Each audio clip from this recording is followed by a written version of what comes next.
Assalamualaikum warahmatullahi wabarakatuh. Perkenalkan, nama saya Ulul Azmi, NIM 23011303030. Pada kesempatan kali ini, saya akan menyampaikan sebuah video edukasi yang berjudul Mengenal Gulma di Lahan Pertanian dan cara membedakan gulma rumput, gulma teki, dan gulma daun lebar, serta pengendalian gulma yang ramah lingkungan. Video ini dibuat untuk memberikan pengetahuan mengenai gulma yang sering dijumpai di lahan pertanian.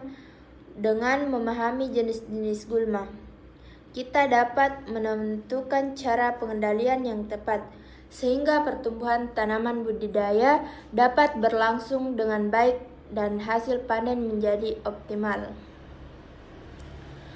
Teman-teman, ketika kita melihat lahan pertanian, baik itu sawah, kebun sayur, kebun jagung, maupun perkebunan, seringkali kita menemukan berbagai tumbuhan liar yang tumbuh di sekitar tanaman utama. Banyak orang menganggap tumbuhan tersebut hanyalah rumput biasa, padahal tidak semua tumbuhan liar merupakan rumput. Tumbuhan liar tersebut disebut sebagai gulma. Lalu, apa sebenarnya yang dimaksud dengan gulma? Gulma adalah tumbuhan yang tumbuh pada tempat yang tidak diinginkan dan keberadaannya mengganggu tanaman budidaya. Gulma dapat berasal dari berbagai jenis tumbuhan, baik rumput-rumputan, teki-tekian, maupun tumbuhan berdaun lebar.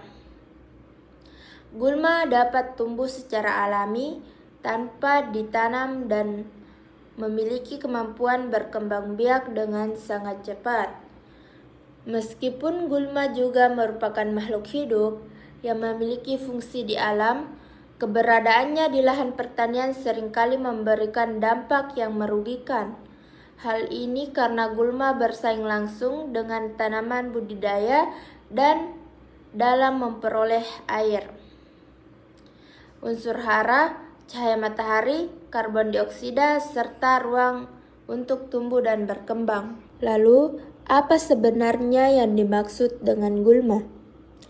Gulma adalah tumbuhan yang tumbuh pada tempat yang tidak diinginkan dan keberadaannya mengganggu tanaman budidaya. Gulma dapat berasal dari berbagai jenis tumbuhan, baik rumput-rumputan, teki-tekian, maupun tumbuhan berdaun lebar. Gulma dapat tumbuh secara alami tanpa ditanam dan memiliki kemampuan berkembang biak dengan sangat cepat. Meskipun gulma juga merupakan makhluk hidup yang memiliki fungsi di alam, keberadaannya di lahan pertanian seringkali memberikan dampak yang merugikan. Hal ini karena gulma bersaing langsung dengan tanaman budidaya dalam memperoleh air, unsur hara, cahaya matahari, karbon dioksida, serta ruang untuk tumbuh dan berkembang. Persaingan tersebut menyebabkan tanaman budidaya tidak dapat tumbuh secara maksimal. Akibatnya, pertumbuhan tanaman menjadi lambat, daun menguning, batang menjadi kecil, bahkan hasil panen dapat menurun secara signifikan. Selain menyebabkan penurunan hasil panen, gulma juga dapat menjadi tempat berkembang biaknya berbagai jenis hama dan penyakit tanaman.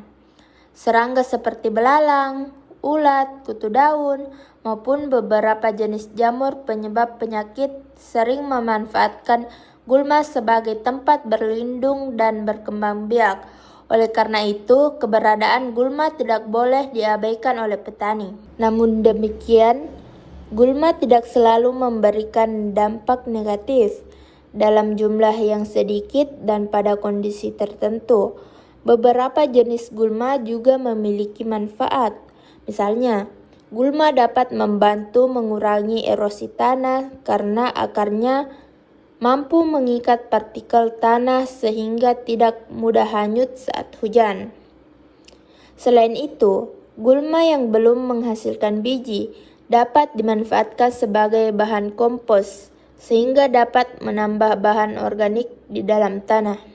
Beberapa jenis gulma juga dimanfaatkan sebagai pakan ternak, bahkan ada yang digunakan sebagai tanaman obat tradisional. Akan tetapi, apabila jumlah gulma terlalu banyak dan tidak dikendalikan, maka kerugian yang ditimbulkan akan jauh lebih besar dibandingkan manfaatnya. Teman-teman, pernahkah kalian bertanya mengapa gulma dapat tumbuh sangat cepat? Hal tersebut disebabkan oleh beberapa faktor. Yang pertama adalah kondisi tanah yang subur. Tanah yang kaya unsur hara tidak hanya membuat tanaman budidaya tumbuh dengan baik, tetapi juga mempercepat pertumbuhan gulma. Faktor kedua adalah ketersediaan air. Pada musim hujan atau lahan yang memiliki kelembapan tinggi, gulma biasanya tumbuh lebih cepat dibandingkan saat musim kemarau. Faktor ketiga adalah cahaya matahari. Sama seperti tanaman budidaya, gulma juga membutuhkan cahaya matahari untuk melakukan fotosintesis sehingga dapat tumbuh dengan baik. Selain itu, gulma memiliki kemampuan berkembang biak yang sangat tinggi. Banyak jenis gulma mampu menghasilkan ribuan biji hanya dalam satu musim.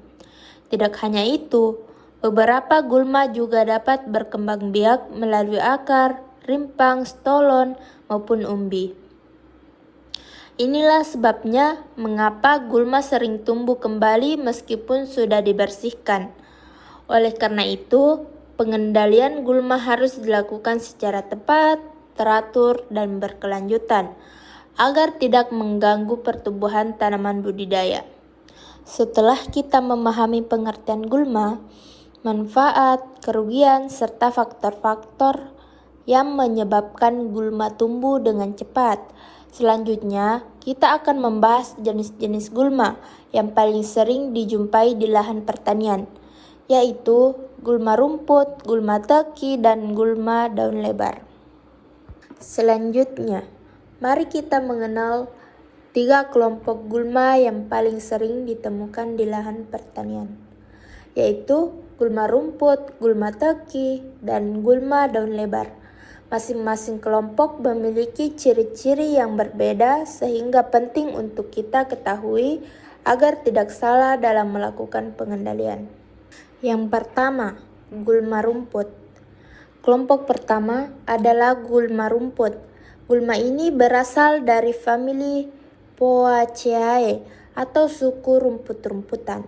Gulma rumput merupakan jenis gulma yang paling banyak dijumpai di lahan sawah, kebun maupun perkebunan. Ciri utama gulma rumput adalah memiliki batang berbentuk bulat dan beruas-ruas. Pada beberapa jenis, batangnya berongga, sedangkan pada jenis lain, batangnya padat. Daunnya berbentuk sempit dan memanjang dengan tulang daun sejajar. Sistem perakarannya berupa akar serabut yang menyebar di dalam tanah. Contoh gulma rumput yang sering ditemukan adalah rumput belulang, rumput gerinting, dan alang-alang. Alang-alang merupakan salah satu gulma yang sulit dikendalikan karena memiliki rimpang yang panjang di bawah permukaan tanah. Meskipun bagian atasnya dipotong, rimpangnya masih dapat tumbuh kembali menjadi tanaman baru. Gulma rumput berkembang biak melalui biji, dan beberapa jenis juga berkembang melalui stolon atau batang yang menjalar di atas permukaan tanah. Karena pertumbuhannya sangat cepat, gulma rumput dapat menutupi lahan dalam waktu yang relatif singkat apabila tidak segera dikendalikan. Selanjutnya yaitu gulma teki. Kelompok kedua adalah gulma teki yang berasal dari famili Ciperaceae. Gulma ini juga sangat sering dijumpai di lahan pertanian, terutama pada lahan yang lembab. Ciri khas gulma teki adalah batangnya berbentuk segitiga jika dipotong melintang, batangnya padat atau tidak berongga, Daunnya sempit dan tumbuh dari pangkal batang. Sistem perakarannya berupa akar serabut yang sering disertai umbi atau rimpang di dalam tanah. Contohnya, gulma teki yang paling dikenal adalah teki ladang dan teki sawah. Gulma teki dikenal sebagai salah satu gulma yang paling sulit diberantas, karena selain berkembang biak melalui biji, gulma ini juga berkembang melalui umbi dan rimpang. Jika hanya bagian atasnya yang dipotong, umbi yang masih tertinggal di dalam tanah akan menghasilkan tunas baru sehingga gulma akan tumbuh kembali.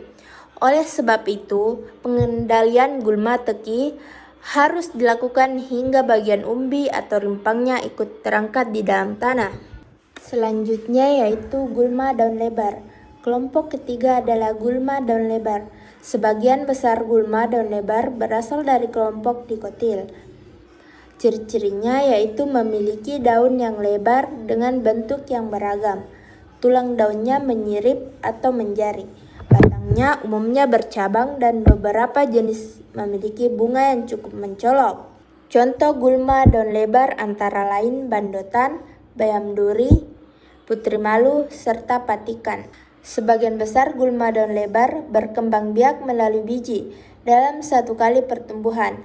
Gulma ini dapat menghasilkan biji dalam jumlah yang sangat banyak sehingga mudah menyebar ke berbagai tempat melalui angin, air, hewan maupun aktivitas manusia.